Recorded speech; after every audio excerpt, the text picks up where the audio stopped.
नमस्कार दोस्तों। तो दोस्तों, आज की क्लास में अपने राजस्थान की कला व संस्कृति से संबंधित एक महत्वपूर्ण टॉपिक राजस्थान के लोक देवता को पढ़ना शुरू करेंगे। जब अपने राजस्थान के लोक देवता को पढ़ना शुरू करते हैं तो सबसे पहले उन देवताओं को पढ़ते हैं जिनको पीर मानकर भी पूजा जाता है। तो राजस्थान के 5 ऐसे लोक देवता हैं जिनको पीर मानकर भी पूजा जाता है। और इन पांचों पीरों में से अगर कोई महत्वपूर्ण जो देवता है तो वो है गोगा जी। कहा भी जाता है कि पाबू हरबू राम दे मांगलिया मेहा पांचू पीर पधार जो गोगा जी जेहा। तो आज की क्लास में अपने गोगा जी के बारे में पढ़ेंगे।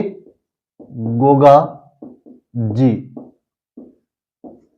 दोस्तों, अगर आप हमारे इस चैनल पे अपने इस चैनल पे पहली बार आए हैं, अगर आप इस क्लास को देख रहे हैं तो मैं आपको इतना विश्वास दिला देता हूं कि अगर आप जो ये क्लास देख रहे हैं और राजस्थान के किसी भी कंपटीशन एग्जाम की तैयारी कर रहे हैं तो इस क्लास से, यानी कि जो टॉपिक आप इस चैनल पे देख रहे हैं उस टॉपिक से बाहर कुछ नहीं आएगा। ये मैं एकदम सच कह रहा हूं और 100% आपसे कह रहा हूं कि जो इस चैनल पे जो टॉपिक आपको करवाया गया है उस टॉपिक से बाहर कुछ नहीं आएगा। इतना विश्वास आपको करना पड़ेगा और आपको विश्वास दिला भी देता हूं कि इससे बाहर कुछ भी नहीं आएगा अगर आप राजस्थान के किसी भी एग्जाम की तैयारी कर रहे हो। उदाहरण के लिए आपको बता सकता हूं कि पीछे अभी संस्कृत शिक्षा विभाग की फर्स्ट ग्रेड की जो वैकेंसी थी उसका एग्जाम हुआ था। उस एग्जाम में राजस्थान का जो मेवाड़ का इतिहास है उससे संबंधित प्रश्न पूछे गए थे और उसमें महाराणा सांगा से संबंधित प्रश्न पूछा गया था।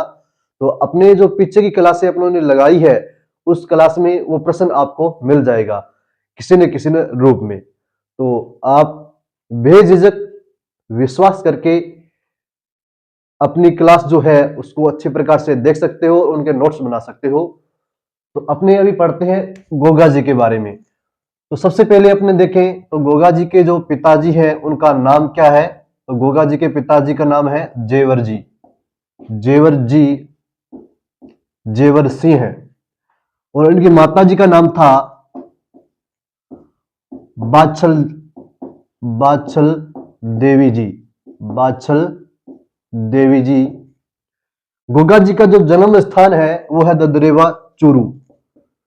जन्म स्थान गोगा जी का जन्म स्थान कौन सा है? ददरेवा चूरू।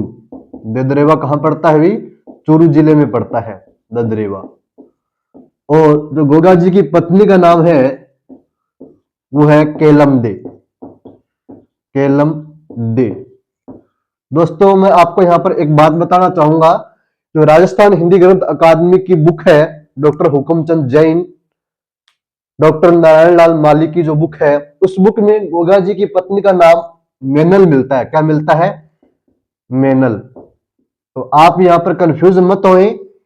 मैं आपको यह बताना चाहता हूं कि गोगा जी की पत्नी का नाम केलमदे है, लेकिन जो राजस्थान हिंदी ग्रंथ अकादमी की बुक है डॉक्टर हुकुमचंद जैन नारायण लाल माली की, उसमें गोगा जी की पत्नी का नाम मेनल मिलता है। ये थोड़ा ध्यान रखे। उसके बाद अपना देखते हैं गोगा जी। गोगा जी। गोगा जी जो लोक देवता है ये महमूद गजनवी महमूद गजनवी महमूद गजनवी व गुरु गोरखनाथ जी गुरु गोरखनाथ जी के समकालीन थे। गुरु गोरखनाथ जी के समकालीन थे। माना जाता है कि गुरु गोरखनाथ जी जो गोगा जी के गुरु थे, तो गोगा जी महमूद गजनवी व गुरु गोरखनाथ जी के क्या थे? समकालीन थे। उसके अलावा जो गोगा जी है, गोगा जी का अपने मौसेरे भाइयों अर्जुन व सुरजन के साथ संपत्ति को लेकर विवाद चल रहा था। गोगा जी के मौसेरे भाई कौन थे? अर्जुन व सुरजन। अर्जुन व सुरजन, इनके साथ गोगा जी का संपत्ति को लेकर विवाद चल रहा था, जिसको लेकर अर्जुन व सुरजन मुसलमानों की फौज लेके आते हैं और गोगा जी की गायों को घेरकर बंदी बना ले जाते हैं। तब गोगा जी अपनी गौओं को छुड़वाने हेतु अर्जुन सुरजन व मुसलमानों की फौज के साथ युद्ध करते हैं और इस युद्ध में गौवों के रक्षार्थ हेतु गोगा जी वीरगति को प्राप्त होते हैं और इसके साथ साथ अर्जुन व सुरजन भी इस युद्ध में मारे जाते हैं। तो थोड़ा यहाँ पे ध्यान रखिए आप, गोगा जी के जो मौसेरे भाई थे, मौसेरे भाई, मौसेरे भाई कौन थे? अर्जुन और सुरजन, अर्जुन व सुरजन, ये गोगा जी के मौसेरे भाई थे जिनके साथ संपत्ति को लेकर विवाद चल रहा था और इसी विवाद के चलते अर्जुन सुरजन मुसलमानों से मदद मांगते हैं और उनकी फौज को लेकर आते हैं और गोगा जी की जो गायें थी उन गायों को चुरा कर ले जाते हैं और बंदी बना लेते हैं, जिसके कारण गोगा जी का अर्जुन सुरजन मुसलमानों की जो फौज है उसके साथ युद्ध होता है और इस युद्ध में गोगा जी गौओं के रक्षार्थ हेतु वीरगति को प्राप्त होते हैं और इस युद्ध में अर्जुन सुरजन भी क्या है, मारे जाते हैं और वीरगति को प्राप्त होते हैं। ये यहां तक बातें आपने नोट कर ली होगी अच्छी प्रकार से। तो उसके बाद अपने देखें तो जो गोगा जी जो है, इनके जो गांव में जो थान होते हैं वो खेजड़ी वृक्ष के नीचे होते हैं, खेजड़ी वृक्ष के नीचे। और खेजड़ी वृक्ष के नीचे जो इनका जो मूर्ति स्वरूप होता है वो होता है नाग, यानी सांप, सांप के प्रतीक के रूप में इनकी पूजा की जाती है खेजड़ी वृक्ष के नीचे में। और मारवाड़ में एक कहावत भी है कि गांव गांव में खेजड़ी ने, गांव गांव में गोगा जी। तो गोगा जी का जो गांव में थान होता है खेजड़ी वृक्ष के नीचे होता है, ये आप नोट करें। गोगा जी का थान, गोगा जी का थान गांवों में खेजड़ी वृक्ष के नीचे होता है, खेजड़ी वृक्ष के नीचे होता है, नीचे होता है। तो खेजड़ी वृक्ष के नीचे गोगा जी का थान मनाया जाता है, ये बात आप ध्यान रखें।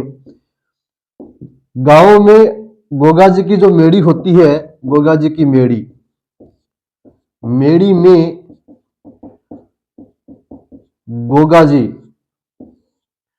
जी की जो पूजा है, गोगा जी की जो पूजा है वो अश्वारोही, अश्वारोही भाला लिए, भाला लिए योद्धा, भाला लिए योद्धा के प्रतीक के रूप में अथवा सांप यानी सर्प के प्रतीक के रूप में, सर्प के प्रतीक के रूप में, प्रतीक के रूप में की जाती है, की जाती है। तो मेड़ी में गोगा जी की पूजा अश्वारोही भाला लिए योद्धा के प्रतीक के रूप में अथवा सांप के प्रतीक के रूप में की जाती है मेड़ी में। मेड़ी गांव में जो गोगा जी का खेजड़ी वृक्ष के अलावा जो थान होता है उस थान को मेड़ी कहते हैं। जैसे गांव में रामदेव जी का थान होता है, पूजा स्थल होता है, हनुमान जी का पूजा स्थल होता है, तो वो हनुमान जी का मंदिर हो गया, रामदेव जी का मंदिर हो गया। इसी प्रकार गोगा जी का जो पूजा स्थल होता है गांव में तो उसे मेड़ी अथवा गोगा मेड़ी कहते हैं। तो गोगा मेड़ी या मेड़ी में गोगा जी का जो प्रतीक स्वरूप पूजा जो की जाती है, जिस प्रतीक स्वरूप में पूजा की जाती है वो होता है गोगा जी का अश्वारोही भाला लिए प्रतीक के रूप में अथवा सांप के प्रतीक के रूप में मेड़ी में गोगा जी की पूजा की जाती है, ये आप नोट कीजिए। तो उसके अलावा आप एक दो बातें और ध्यान रखें जो महत्वपूर्ण है, जो एग्जाम में बार बार पूछी जाती है।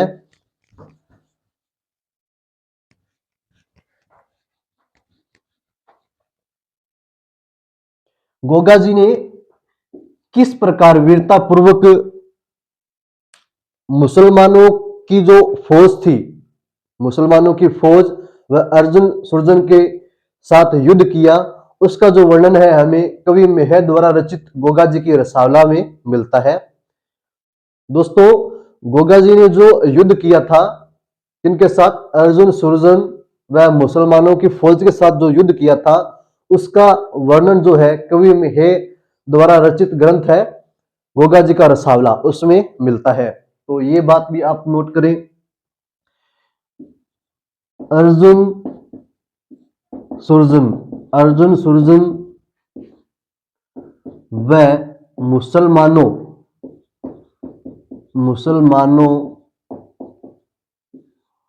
के विरुद्ध, मुसलमानों के विरुद्ध युद्ध में गोगा जी की वीरता का वर्णन, गोगा जी की वीरता अथवा बहादुरी का वर्णन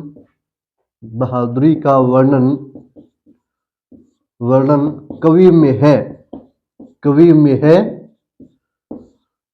द्वारा रचित गोगा जी का रसावला या गोगा जी के रसावले, गोगा जी का रसावला में मिलता है। तो गोगा जी का जो रसावला नामक जो ग्रंथ है वो किसकी रचना है? कवि मेहे की रचना है। इसमें अर्जुन सुरजन व मुसलमानों के विरुद्ध युद्ध में गोगा जी की वीरता का जो वर्णन है वो कवि मेहे द्वारा रचित गोगा जी का रसावला में मिलता है। इसके अलावा बिट्ठू मेहा के रावले जो है उसमें भी गोगा जी की जो बहादुरी है या वीरता है उसका उल्लेख मिलता है। बिट्ठू मेहारे रावले, ये भी ध्यान रखें, बिट्ठू मेहा के रावले, बिट्ठू मेहा के रावले नामक एक ग्रंथ है, बिट्ठू मेहा के रावले। इस ग्रंथ में भी गोगा जी की वीरता का उल्लेख मिलता है। तो दो ग्रंथ हो गए, गोगा जी का रसावला व बिट्ठू मेहा के रावले। गोगा जी का रसावला नामक जो ग्रंथ है वो कवि मेहे द्वारा रचित है, जिसमें गोगा जी की वीरता का उल्लेख मिलता है। इसके अलावा बिट्ठू मेहा के जो रावले हैं ये भी ग्रंथ है, इसमें भी क्या है, गोगा जी की वीरता का उल्लेख मिलता है। इसे भी आप नोट कीजिए।